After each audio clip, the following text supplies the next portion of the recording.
घटना में एक लड़की के साथ रेप होता है, उसकी हत्या हो जाती है और आरोपी इतने दिन बाद भी उसका सुराग तक नहीं मिला है।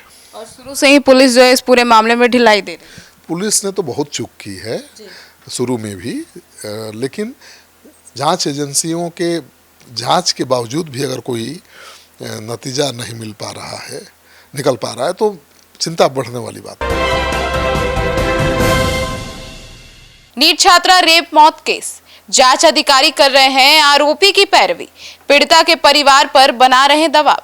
नमस्कार, आप देख रहे हैं सिटी पोस्ट लाइव, मैं हूं सृष्टि राज। नीट छात्रा रेप मौत केस में पटना सिविल कोर्ट से मनीष रंजन की जमानत याचिका खारिज होने के बाद पीड़ित पक्ष के वकील एसके पांडे ने जांच एजेंसियों को कामकाज को लेकर बड़ा सवाल खड़ा कर दिया है। उन्होंने जांच एजेंसियों पर पीड़ित पक्ष के लोगों पर दबाव बनाने और आरोपी को बचाने का आरोप लगा दिया है। अब क्या कुछ चल रहा है, इसके ऊपर विस्तार से जानकारी देंगे chief editor Shrikant Pratyush sir. पीड़िता छात्र के वकील ने तो जांच एजेंसियों पर ही बड़े सवाल खड़े कर दिए।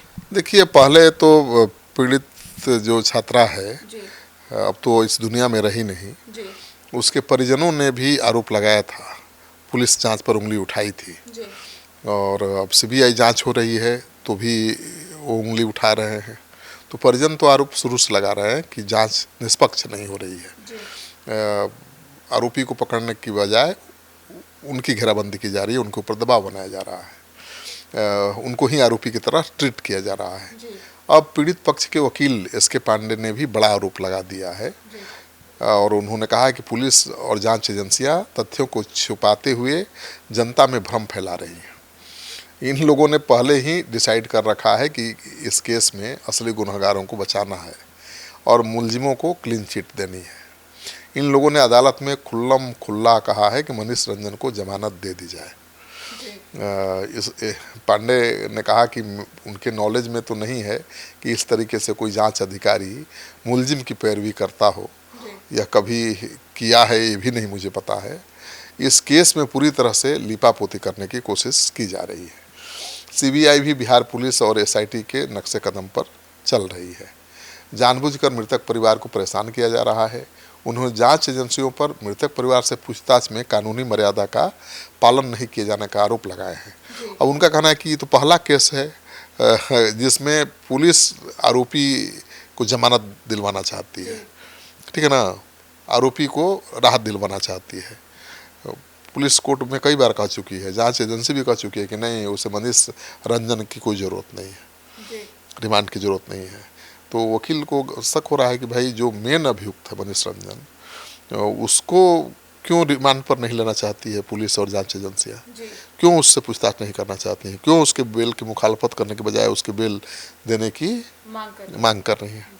ये सवाल है सर। वकील तो यह भी आरोप लगा रहे हैं कि मनीष रंजन से कोई पूछताछ ही नहीं की गई। बिल्कुल, जांच एजेंसियों ने आरोपी मनीष रंजन को कोई नोटिस नहीं भेजे, ये कहना है आरोपी पीड़ित के वकील का। लेकिन बिना कोई सूचना दिए अनेकों बार पीड़ित छात्रा के परिवार के पास पुलिस अधिकारी और एजेंसियों के अधिकारी पहुंच गए। उन्होंने मनीष रंजन से कोई पूछताछ नहीं की, उसे हिरासत में लेकर पूछताछ की ज़रूरत नहीं समझी। घटना वाले दिन हॉस्टल में कितने कर्मचारी थे इसके बारे में पूछताछ नहीं हुई।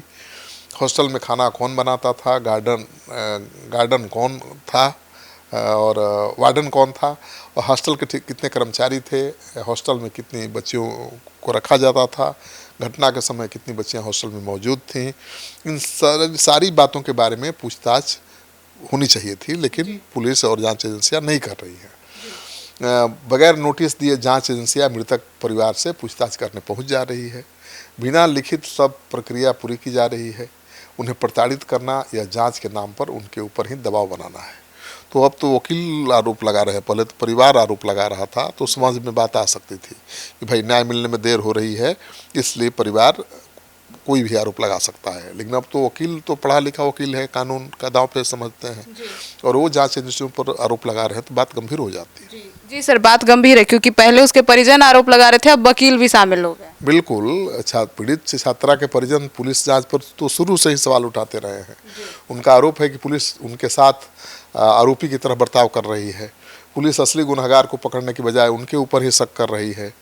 पूछताछ के नाम पर उन्हें परेशान कर रही है। परिजनों का आरोप है कि सीबीआई की टीम भी पुलिस की तर्ज पर ही काम कर रही है और उन्हें न्याय की उम्मीद नहीं है। तो ये इतना सेंसिटिव मामला है, इसको लेकर कितना बवाल हुआ, लेकिन लगता है कि धीरे धीरे इस पर भी ठंडे बस्ते में डाल दी जाएगा। अब वकील तो यही संकेत दे रहे हैं कि भाई सीबीआई जांच से भी कोई फायदा नहीं है, आरोपी पकड़े जाने वाला नहीं है। और सवाल तो ये उठेगा कि भाई पटना में एक लड़की के साथ रेप होता है, उसकी हत्या हो जाती है और आरोपी इतने दिन बाद भी उसका सुराग तक नहीं मिला है। और शुरू से ही पुलिस जो है इस पूरे मामले में ढिलाई दे रही है। पुलिस ने तो बहुत चूक की है शुरू में भी, लेकिन जांच एजेंसियों के जांच के बावजूद भी अगर कोई नतीजा नहीं निकल पा रहा है तो चिंता बढ़ने वाली बात है। तो सुना आपने, तो अब इस पूरे मुद्दे पर आपकी क्या राय है कमेंट सेक्शन में जरूर बताइएगा। पर इस पूरे घटनाक्रम के बाद जो जांच एजेंसियां, उस पर एक बड़ा सवाल खड़ा हो गया है। धन्यवाद।